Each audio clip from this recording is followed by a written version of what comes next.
muri komine Cankuzo ku kibanza citora ca lycée communale Cankuzo igikorwa cyo guharura amajwi catanguye igihe cy'isaha 10 zuzuye neza nkuko urongoye umurwiseni yari yabishikirije.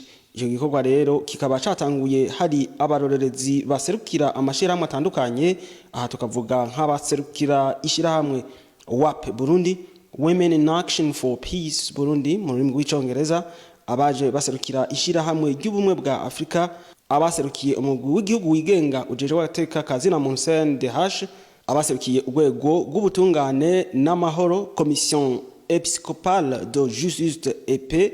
Abo mbere bakaba bari no ku biro vy'itora biri ku mutumba Mugenda muri zone Cankuzo. Ico gikorwa cyo guharura amajwi catanguye kandi hari n'abaserukira imigambwe itandukanye mandataire politique mu gifaransa, abo nabo bakaba baserukiye imigambwe nka CNDD FDD, IPRONA, CNL, FPI hamwe n'urunani Burundi bwa bose. Hari kandi n'abajeje umutekano bahagarariye umutekano muri ico kibanza.